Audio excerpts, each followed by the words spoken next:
So hi guys, ఈ రోజు నేను మీ ముందుకి కొన్ని మూవీకి సంబంధించిన అప్డేట్స్ పట్టుకొచ్చేసా. ఈ వీడియోలో మనం లేటెస్ట్ గా కొన్ని మూవీకి సంబంధించిన అప్డేట్స్ అయితే వచ్చాయి, వాటి గురించి మాట్లాడుకుందాం. ఓకే, ఫస్ట్ అప్డేట్ చూసుకున్నట్లయితే పవన్ కళ్యాణ్ గారి మూవీ అయినటువంటి హరిహర వీరమల్లు మూవీ నుంచి థర్డ్ సింగిల్ రాబోతుంది. అసుర హననం అనే టైటిల్ తో వచ్చిన ఈ సాంగ్ అయితే మనకి ఈ మంత్ 21న 11:55 AM కి అయితే రిలీజ్ చేయబోతున్నారు. అంటే రేపే మనకి ఈ సాంగ్ యూట్యూబ్ లో చూడడానికి అవైలబుల్ గా ఉంటది. అండ్ నెక్స్ట్ వన్ మన సూర్య గారి రెట్రో మూవీకి సంబంధించిన టోటల్ వరల్డ్ వైడ్ కలెక్షన్ వచ్చేసరికి 235 కోట్లు కలెక్ట్ చేసినట్టు మూవీ టీం వాళ్ళు అఫీషియల్ గా అనౌన్స్ చేశారు. మిక్స్డ్ టాక్ తో 235 కోట్ల వరకు కలెక్ట్ చేసిందంటే నమ్మకం కుదరట్లేదు. మరి ఇది రియల్ కలెక్షన్స్ అంటారా? కామెంట్ చేయండి. అండ్ నెక్స్ట్ వన్ మన రాజమౌళి గారు అండ్ మహేష్ బాబు గారి కాంబినేషన్ లో వస్తున్న SSMB 29 మూవీ నుంచి ఒక అప్డేట్ అయితే వచ్చింది. మన రాజమౌళి గారు ఈ మూవీ కోసం ప్రతి ఒక్కరు కూడా అన్ని విధాలుగా యూజ్ అయ్యాలనే చూసుకుంటున్నారు. అయితే రీసెంట్ గా వచ్చిన అప్డేట్ ఏంటంటే ఈ మూవీలో ఆఫ్రికన్ అడవుల్లో సాగే థ్రిల్లింగ్ బ్యాక్ డ్రాప్ తో ఒక స్టోరీ అయితే ఉంటుంది. సో ఆ స్టోరీకి తగ్గట్టు ఉండేలా ఒక విలన్ క్యారెక్టర్ ని సెలెక్ట్ చేసుకున్నారు. ఆ విలన్ క్యారెక్టర్ కూడా హాలీవుడ్ యాక్టర్ అయినటువంటి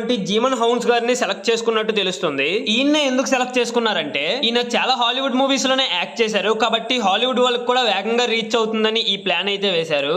అయితే ఇప్పటికే పృథ్వీరాజ్ సుకుమారన్ గారు అండ్ దీపికా పదుకునే గారు కన్ఫర్మ్ అయినట్టు తెలుస్తుంది. అండ్ మరి ఈ యాక్టర్ గురించి అఫీషియల్ అనౌన్స్మెంట్ వచ్చినంత వరకు వెయిట్ చేయాలి. అండ్ నెక్స్ట్ వన్ అనగనగా మూవీ. ఈ మూవీ ఈటీవీ విన్ లో స్ట్రీమింగ్ చేసిన 3 days లోనే 100 million ప్లస్ స్ట్రీమింగ్ మినిట్స్ ని తెచ్చుకొని అద్దరు కొడుతుంది. ఈ మూవీకి ప్రతి రివ్యూవర్ కూడా పాజిటివ్ రివ్యూ ఇవ్వడం వల్ల నేను కూడా ఈ మూవీని చూడడం జరిగింది భయ్యా. చాలా బాగుంది. ఎమోషనల్ పరంగా అయితే ప్రతి ఒక్కరు కూడా ఏడ్చుకుంటారు. అంటే ఫస్ట్ హాఫ్ కొద్దిగా స్లోగా ఉంటుంది కానీ సెకండ్ హాఫ్ మాత్రం ఎమోషనల్ గా కనెక్ట్ అయిపోతాం. మరి ఈ మూవీ మీరు చూసుంటే మీకు ఎలా అనిపించిందో కామెంట్ చేయండి. అండ్ నెక్స్ట్ వచ్చేసరికి మన తెలుగు స్టేట్స్ లో June 1st నుంచి థియేటర్స్ ని క్లోజ్ చేసేయాలని ఎగ్జిబ్యూటర్స్ అయితే డిసైడ్ అయిపోయారు భయ్యా. మ్యాటర్ ఏంటంటే ప్రెజెంట్ థియేటర్స్ లో రెంట్ పర్పసెస్ గా మూవీస్ ని అయితే రన్ చేస్తున్నారు కదా.